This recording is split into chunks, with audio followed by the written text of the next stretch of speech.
educate. I look at your Twitter account. I know who you follow. You follow people a hell of a lot less important and knowledgeable and entertaining than Rick Pitino.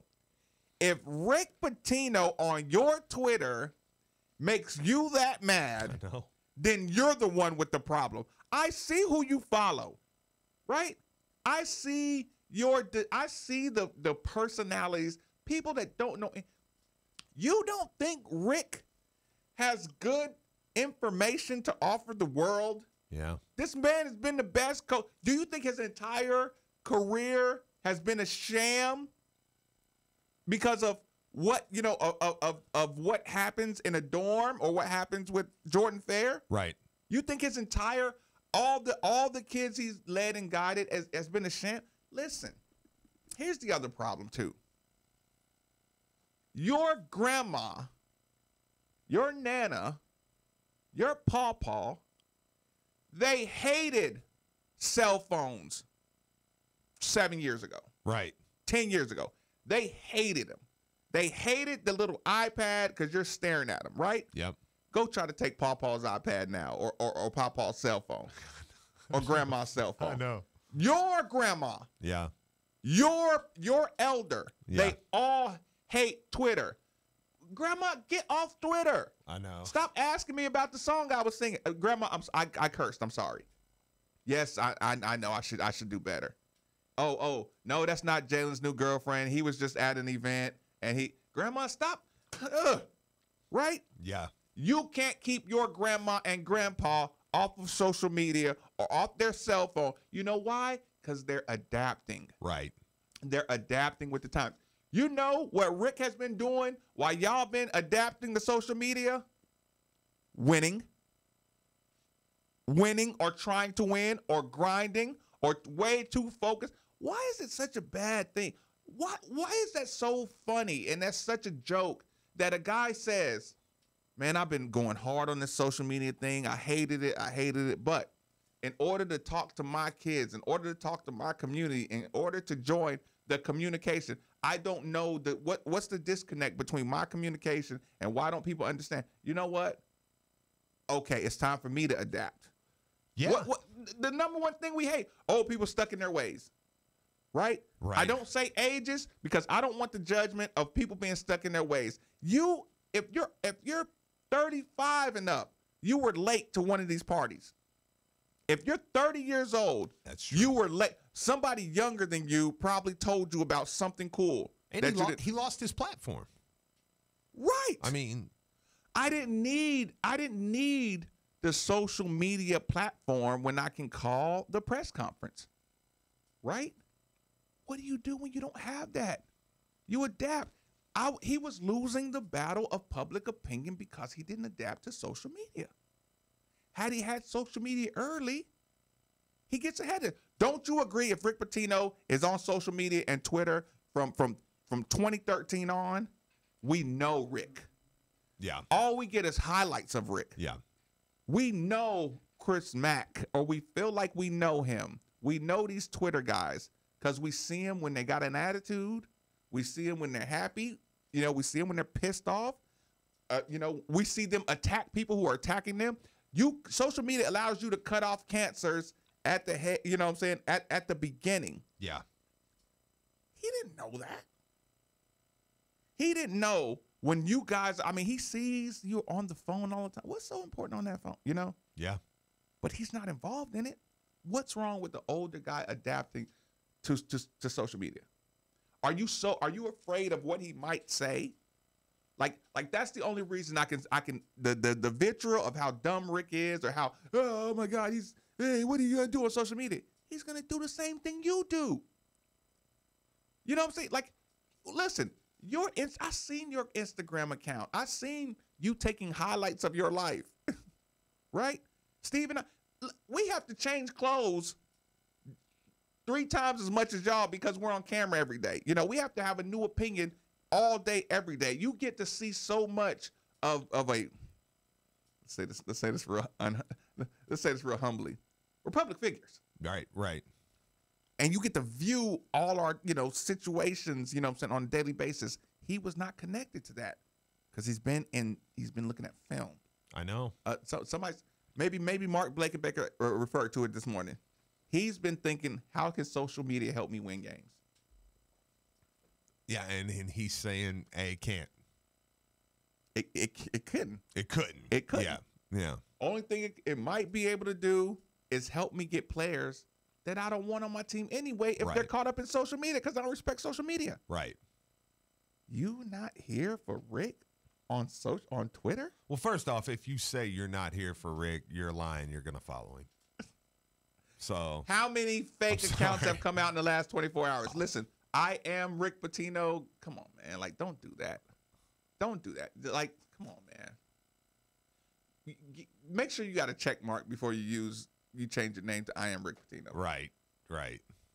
Copy and paste and send me a picture of you and try to get me to follow you with a fake check mark on it. Like, you're going to have to scam me into following you.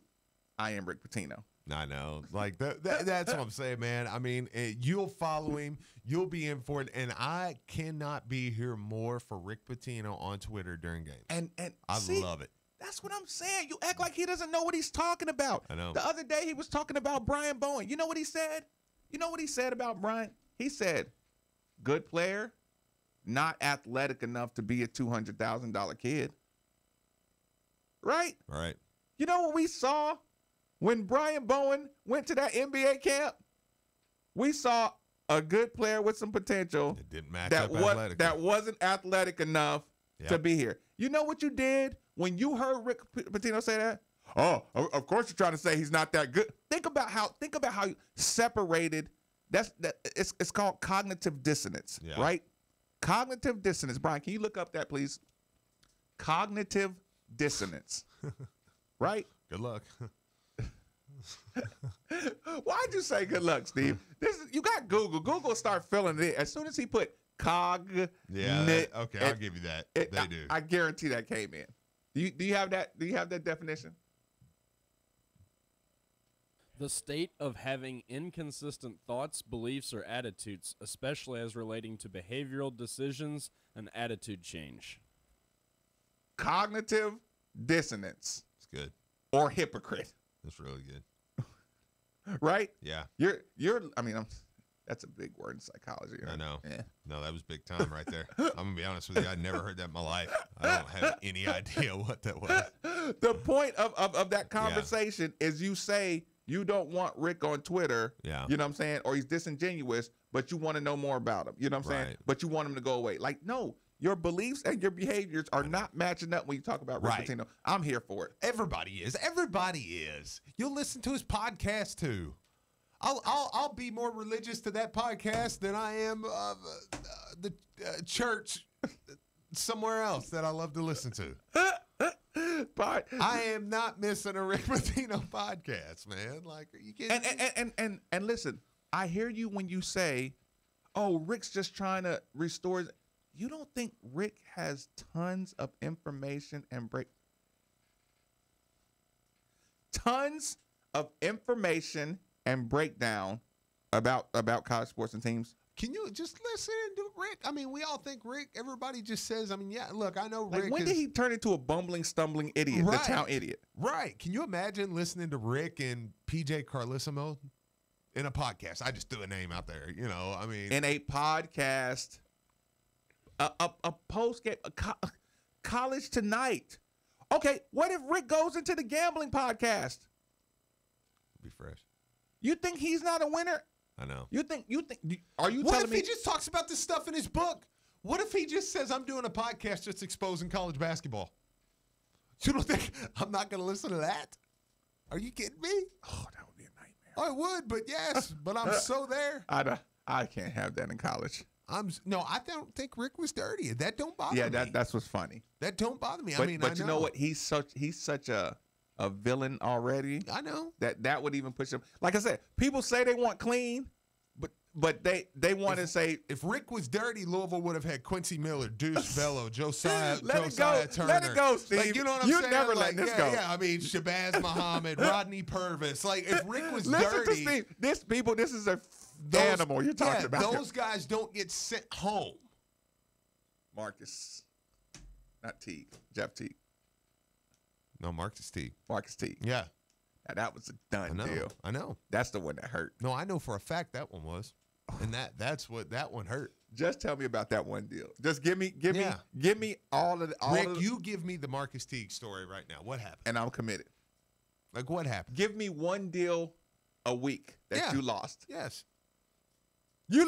Steve, give me one deal a week that you lost, and I am got 52 weeks of podcast, Absolutely. 1 million viewers. Absolutely. Antonio Blakeney. Let's hear the Antonio Blakeney story. Like, think about that. I know. He has so much history. How did you think about it. If Rick told you how to recruit one guy a week. Yeah. I'd love it. Who is this that wants him to go away? I know. You know what? Person who knows they were wrong about Rick from the beginning. The guy that never let it go. Guy that never wanted him at Louisville in the first place and never. How long will it take for Rick to have Chris Mack on?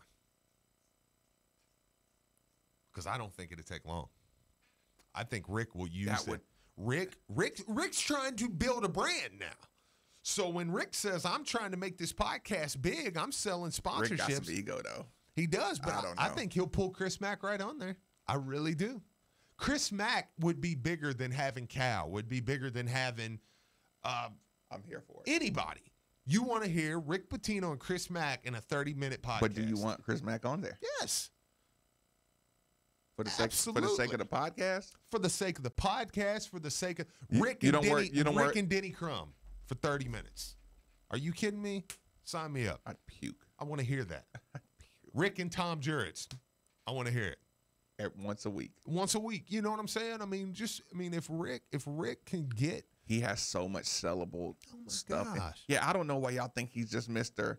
Has Been, doesn't have, you know what I'm saying? Like him and Chris Mack would be great. Chris Mack knows how Rick is. Chris Mack would stroke his ego.